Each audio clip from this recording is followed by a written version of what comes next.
Welcome to the Education Corner, a podcast by Education Choices magazine.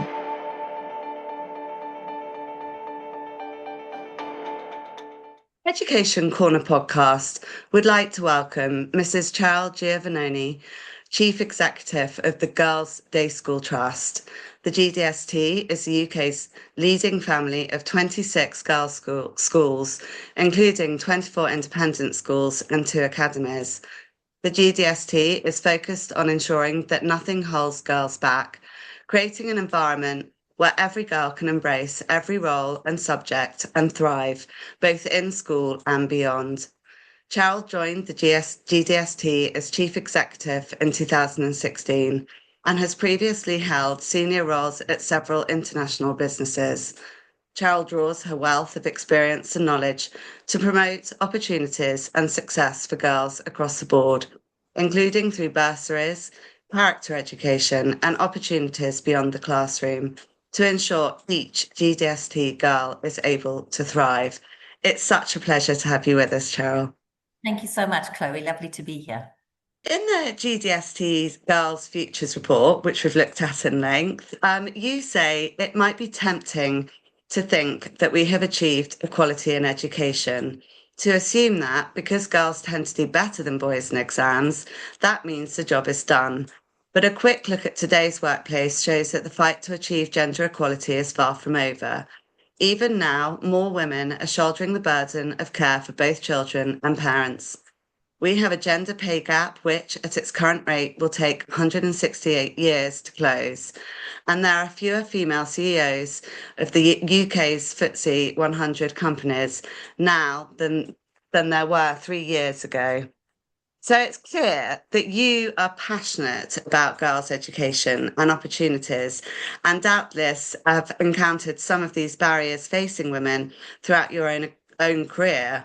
Could you tell us more about that background and how you came to your role at the GDST? I can, and actually listening to you talk through some of those statistics, they're really sobering. But I'll start with how I've got to be in this incredibly privileged position. I originally worked for WPP in South Africa. I come from a family of girls. I was head girl of my school. And when I finished school, instead of allowing me to go to university, my mother insisted that I go to finishing school to learn to sort of, type and do a cordon bleu cookery course and prepare myself for marriage and children of my own. And I didn't do that. I ended up starting work as a secretary at Ogilvy and Mather in South Africa. And then did a part-time degree at night school. I did a BA in communication and psychology at night school and basically started to work my way up. And my very first boss was a woman who couldn't understand why I was a secretary. And she kept saying, "You've got so much potential. Why did you not go to university?" And I said to her, "Well, I am going to university and I want to do more than this. But I tell the story in our schools a lot to the girls that I meet, because I think what it shows you is you should never be restricted by the stereotypes that surround all of us. And, clearly this is a different generation, but some of those stereotypes still exist. I feel really strongly, as I have gone through my career, that it is through supporting women. I've done a lot of mentoring in my different roles of women, often because of the confidence gap, more importantly than anything else. And a lot of those statistics that you quote, women going to university more, but actually ending up being paid less quite quickly in their careers, I think often stems from a lack of confidence to actually have the conversations you need to have and to be braver about the things you ask for in an employment situation. And somehow boys just are better at that kind of thing. They don't look at every single criteria on a job interview and think, "Oh, I can only do 3 of these things, I'm not well qualified." They say, "I can only do 3 of these things, I'm more than qualified, I'm going to give it a go." So a lot of the work we do in our schools is about really encouraging girls to build their inner confidence and to have a go and to embrace failure. One of our schools in London runs a failure week. And that's about really helping girls understand that sometimes failure is part of learning and improving and having a growth mindset. So I think that a lot rests on this kind of confidence building and really equipping girls to take on the world with that strong sense of inner confidence and resilience. And we have lots of good evidence that demonstrates how in an all-girls environment, girls' confidence is built. They have much more opportunities. You know, they know girls' sports and boys' sports. They know girls' subjects and boys' subjects. There are only subjects. There are opportunities that do not have those built-in stereotypes from a very young age. And some of the research that I've seen recently suggests that the confidence gap starts to open up at the age of 8, and it only starts to close when women are 80 years old. And I think that the reason for that is because women live longer and they get to a point in their lives where their confidence builds because they are not subjected to the same kind of stereotypical values that have really permeated their entire lives. And for me, GDST schools absolutely create that environment that is completely designed around a girl and her needs and the way she learns best. And it is the only time in a girl's life where something is designed absolutely around her and her needs. And I think that's a very important consideration when you're thinking about an education for a girl in this day and age. Wonderful. And my daughter's obviously thrived in that environment. The GDST was founded in 1872 by 4 pioneering women: Mrs. Maria Gray, her sister Miss Emily Sheriff, Lady Stanley of Alderley, and Miss Mary Gurney. They believed that all able girls, whatever their background, should be entitled to the same academic education as their brothers. And at that time, girls of means were educated either at home or at the ladies' academies, where the focus was more on accomplishments than academics. Could you tell us about how this ethos and the really inspirational values that those 4 ladies had have gone forwards with the GDST, and how you've evolved and continued to this day? We really do draw very heavily on the spirit of those women. They were suffragists. And, you know, they really did found the GDST at a time when, as you say, girls' education was not considered as important as their brothers' education. And they were not prepared to accept that and were relentless in their ambition for girls.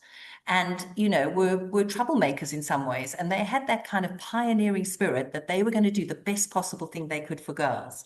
And we draw that through very heavily in our values around girls first. We absolutely use the lens of what is best for the girls in our schools.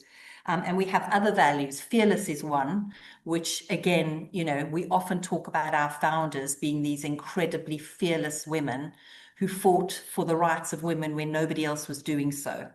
And I often say, if you think about what is going on in the world around us right now, you know, we've never had to state our case more clearly or more confidently than we are having to do that right now. You know, you just have to look at some of the messages coming out of Silicon Valley and the kind of tech bros who I don't even need to name, you know who they are, who talk about needing more masculine energy in the workplace. Those are quite disheartening messages to hear right now because they are unfair, and I think they set us back enormously in terms of, you know, our desire for equality and actually for a level playing field for women alongside men. And therefore, we are in some respects in the same position as those pioneering women were in making the case for the power of a girl's education and how much it offers a girl in her development and her growth and her ability to really realize her potential. We have our mission is to help girls learn without limits. And that's very much what we focus on in the classroom. And we then, you know, the ambition is for those girls to go on and lead lives without limits because they will make the world a better place for us all. And I talk about the girls in our schools being the generation of women who are truly going to be the change makers of the future and the leaders we so badly need. That, you know, there are not a lot of great role models right now of leadership that we can admire and that have the kind of the moral compass. Spirit. And you know, these girls have an incredible opportunity and a responsibility because of their education in a GDST school to go on and make a contribution, make a difference in the world, whatever they decide to do, and in whatever field they pursue. They have a really important duty to honor the kind of founding mothers of the GDST and deliver on that legacy that they created all those years ago. Recent government research stated that women are much more likely to go to university than men and have been for many years. They are also more likely to complete their studies and gain first or an upper second class degree. However, after graduation, men are more likely to be in highly skilled employment or further study just after graduation. Male graduate average earnings are around 9% higher than female earnings 1 year after their graduation. And this earnings gap grows substantially over their careers and reaches 31% 10 years after graduation. Some more really quite sobering statistics. Why do you feel that all girls education continues to be particularly important in the present day, when some may argue that equality in education has been attained and it is factors beyond education which are now facing women? I'm not sure equality in education is necessarily what has been achieved at all. If you look at our Girls' Futures report as a good example, we compared, the survey covered 5,000 students, and we had subsamples of boys, of girls in co-ed schools, and girls in girls-only schools, and girls in GDST schools. And actually, the confidence levels of girls in all girls, and most importantly in GDST schools, was far higher than the confidence levels in girls in a co-ed environment. And in fact, the confidence levels of girls in an all-girls environment match that of boys. So even in the classroom, there is no evidence to suggest that a girl has her needs met in a co-ed environment like she does in a single-sex environment. So I think what we're doing is insulating and building the resilience and those qualities that really help our girls take on and take seriously the fact that these statistics are the things that we need to challenge. The other thing that, you know, we all know is often the reason that women fall behind is they take career breaks, they may have to come back on a part-time basis, they may choose to. I think it goes back even further in terms of we live in a world that is designed by men and for men still. And one of the things this generation of girls needs to do, I truly believe, is they've got to be at the table designing the future that works for women as well as it works for men. So I think there are some really systemic issues that need to be addressed if women are going to make the same progress that men make. And it is around, you know, family-friendly policies. It's about the recruitment process. It's about putting in place, and there's a big debate about quotas, isn't there? You know, how do you make sure your workforce is representative of a population? That takes a lot of effort and a lot of focus on your EDI policies and how you make that happen.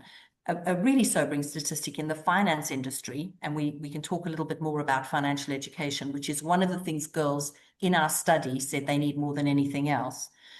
In the finance industry, at a senior level, it takes 40 days longer to hire a woman than it does to hire a man. The reason is because it takes longer to convince them that they either have the skills or that they will be they will be treated equally to anyone else applying. So as I say, I think the system needs to change, and women, therefore, in senior positions will start to be in a place where they can help change some of those things. So it happens at all sorts of levels, but one of them is, you know, a girls' education that helps girls really understand their agency and helps them identify some of the challenges they may face and what they decide to go on and do. And the reason I think financial education is so important, not many girls think about careers in the finance industry. That is still predominantly male heavy.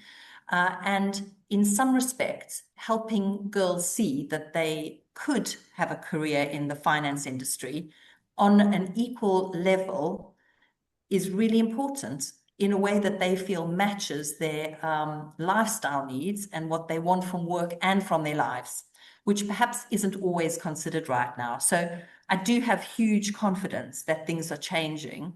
And while, as you say, there are only, I think there are only 5 female CEOs currently in the top, in the FTSE 100, but the board level in the FTSE 350 boards are now pretty even. They sort of 50% male, 50% female. So progress is being made. And I think the girls in our schools will go on to build on that progress and therefore make it even better for women in the future and ultimately better for everyone, for families, for men, and for the professions they find themselves in. To celebrate the 150th anniversary of the GDST, you conducted the Girls' Futures Report, which was released in 2022. Could you tell us more about the report and the work you've been doing since to respond to its findings? We've done a lot of work since, and we've shared that work with the whole sector because it's important. We felt that everybody benefited from what we were learning. One of the things we learned that was really encouraging is girls want to be leaders, but they want to be leaders with integrity, with good moral, I said earlier, with a good moral compass. They want to do work that really matters. That's important to them. And, you know, they often display the skills that I think are consensus building, sharing, sharing resources, the kinds of things that ultimately are much more in tune with the way the world is moving in terms of the development of careers and how, top-down leadership structures are really potentially, just because of the way things are working, will have less traction, I think, in the future than they do currently. And all of those things play to the strengths that women bring to the table. So those were good things to find. So they want to lead, but they want to lead in different ways and in ways that align with their values. The other thing we learned from that study is that the earlier you start your child in an independent education and a GDST education, I'll say it, the better their long-term outcomes. So we've done that research to actually demonstrate that the younger you start, the better the long-term outcomes that you will benefit from. So that was important. And then, as I said, this real hunger for better financial education so that they can make choices throughout their lives that help them manage their finances more independently and that they feel they have more confidence and more understanding of how those things work. The report also found that the most important issues for girls included mental health. And obviously, that's a big discussion. Environmental issues, racism, women's rights, and poverty slash the cost of living, which are different from the issues that girls feel that they can impact. How is the GDST able to work across your network to address the areas where the girls feel most concerned and least able to make a difference and to support their well-being? Well-being is a huge issue, particularly for girls and for teenage girls. We know that. And in fact, for all young people, just if you have a look at the kind of debate going on around mobile phones, that is a huge issue around mental health, which it's very encouraging to see that parents are getting involved and supporting schools and collaborating very closely with, changes in policy to really protect pupils from the damages of social media and kind of online habits. We believe really strongly in the power of pupil voice. We run an annual student survey with all of our pupils. The last one, we reached 11,000 of our students out of 20,000, all from 5 to 13. We are very committed to equality, diversity, and inclusion. We have an undivided charter. Our students are very involved in that, and they really push us hard on what they believe is important. We have a sustainability golden thread that runs through our strategy as well, again, that the students are very involved in, and we get this constant feedback from them throughout the surveys we conduct, and we very much involve them in the work we're doing in that space. Just a couple of examples. Two of our schools, Bromley and Northwood, have run symposia on sustainability and EDI this year. Our school in Newcastle is the standout school on our Undivided survey. We measure belonging as well, which we've tracked over 5 years and done some really, so we've really focused on some programs around belonging and making sure every single student in our school feels they belong and that they are recognized and heard. And, you know, we're laying the foundations of really good practice and good behavior that girls then take out into the world. And as I said, make it a better place. The other thing we've run recently, which is important, we ran a careers fair at our school in Sydenham, and we had this absolutely brilliant woman come to speak. She's head of cybersecurity for the civil service. And it's the kind of career nobody knows, you know, how you become the head of cybersecurity. And she was delightful, fresh, modern, you know, a mother of 2 young girls herself, and the girls were blown away by her. So, you know, those are often the areas where we are involving the students in the conversation. We're asking them what they want from us, and we're trying to, you know, connect them as much as we possibly can with the things that matter in their lives and that they can learn from and benefit from. And that's, you know, those are all the extras besides what we do in the classroom. The build on the Girls' Futures report, we will be launching the second phase of that study at the House of Lords in September. And the focus of that is classroom, curriculum, and culture. And it's really, it's a piece of work that builds on that and really provides some very useful programs for teachers to use in the classroom to help them with the education of girls in a way. And this isn't only in girls' schools either. We are putting this out there because we believe our vision, our kind of mission is to reach as many girls as possible. And the girls in co-ed schools deserve to be given that kind of focus and attention themselves. So, you know, we feel very strongly that our mission here is not just about GDST girls in our schools, but actually all girls, and how the benefits of a GDST education can be spread more widely. That's fantastic to hear.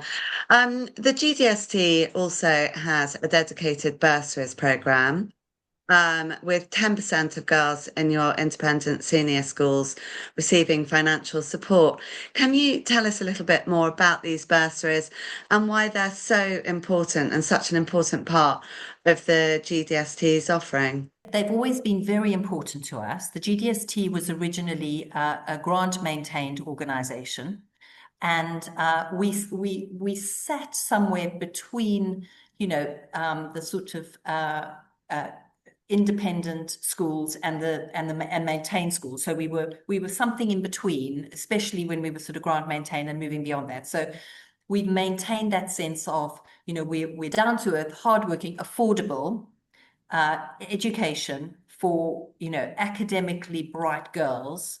And one of the ways of doing that is making sure that this isn't just about girls whose parents can afford an education in our schools, but actually for girls who may not be able to, whose family circumstances mean they can't. But we want to keep our schools, if we are committed to an agenda of diversity and inclusion, we think it's really important that our schools reflect the society in which we live as much as they possibly can, and that our girls benefit enormously from that. So, you know, it's really important to us. We wish we could do more. You know, if we could do twice as many, that would be incredible. But all of our schools take that incredibly seriously. And, you know, but parents and alumni are incredibly generous in helping us to make sure our bursary program is as strong as it possibly can be, because keeping our schools as broad and as representative is really important to us. And as well as academic success, the GDST also counts for girls' confidence in their abilities and futures, which I think increasingly we get asked about by parents, that they're not just concerned with top results. They want to know that when their daughter goes out into the world, that she's going to be able to cope, she's going to have life skills. a recent report that says that 83% of girls in senior school want to do a job that they enjoy, and 2/3 want to make a difference in society through their careers. Could you tell us more about how you nurture this confidence through opportunities such as your is it LEAD program and other things that you're running? Sure. Let me tell you a little bit about LEAD. It's a fantastic program for our sixth form. It stands for Leadership Enterprise Advanced Diploma. So LEAD is much simpler and easier to remember. And that is run in collaboration with the London School of Economics. It's run for a few years already. All of our schools are involved. It also involves the political science at London School of Economics too. But it's really about girls being involved in enterprises, coming up with their own business plan, working in teams, and actually creating a business that they believe in and get behind. They have amazing access to support from the staff of LSE and from staff in our schools while they're doing this.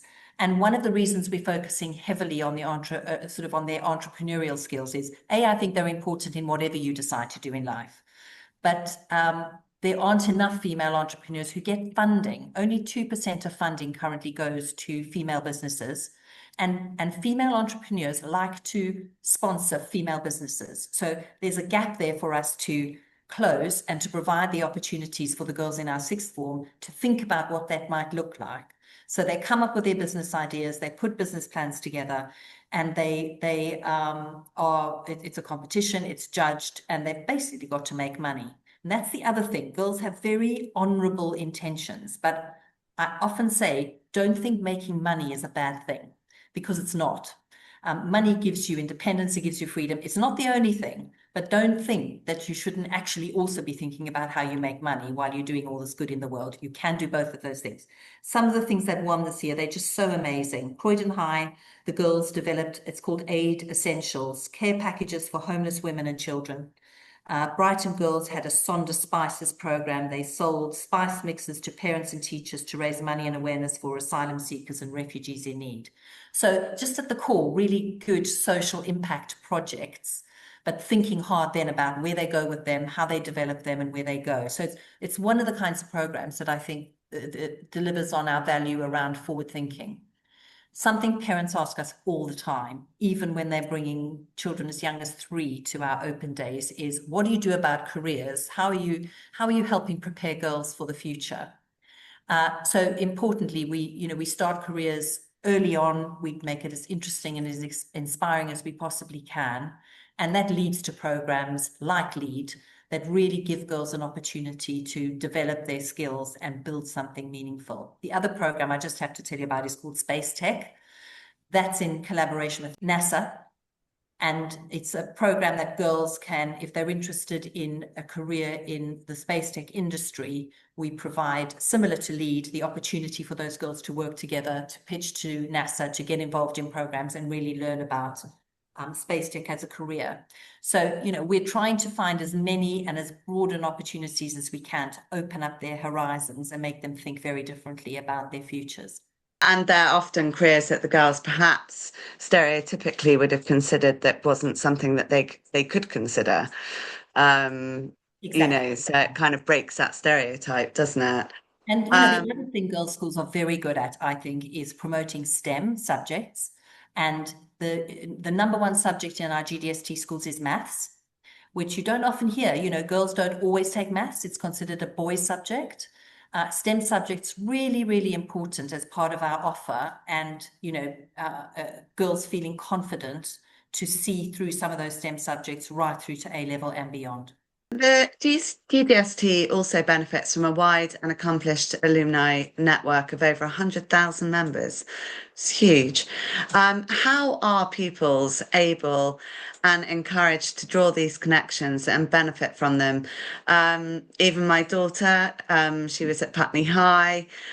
She now goes back and talks to them about her English course when she was at UCL.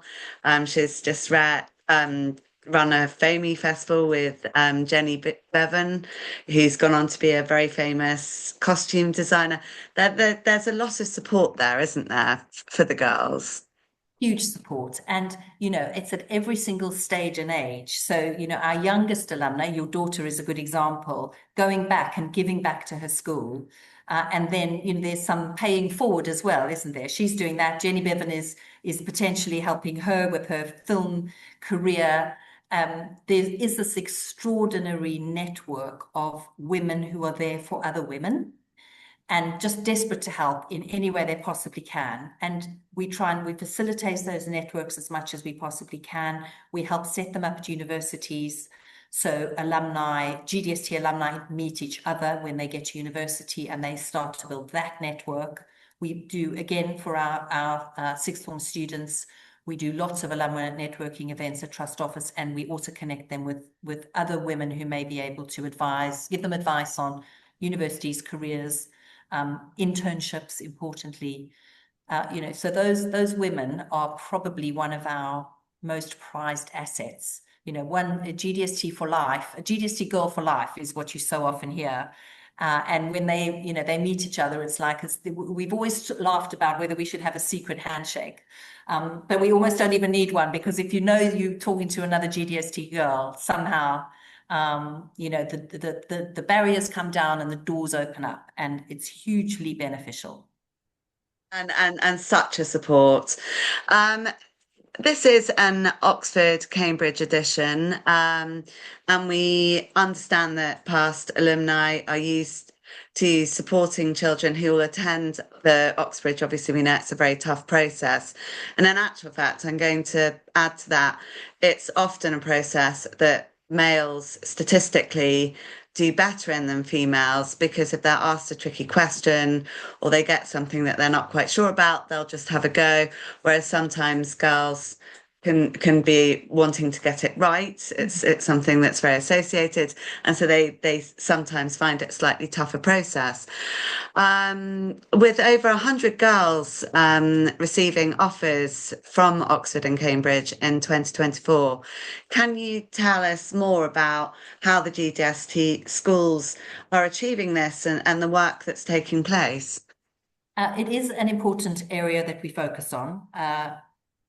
Particularly for girls who want to push themselves that much harder, who potentially, you know, identify a course, have that sort of intellectual curiosity that makes Oxford or Cambridge something that they would like to have in their sights. We run an annual Oxbridge conference. It's a residential. All the girls around our network are invited. They can go along. They can attend seminars. They get application guidance from the admissions tutors. At the universities, external experts help them out.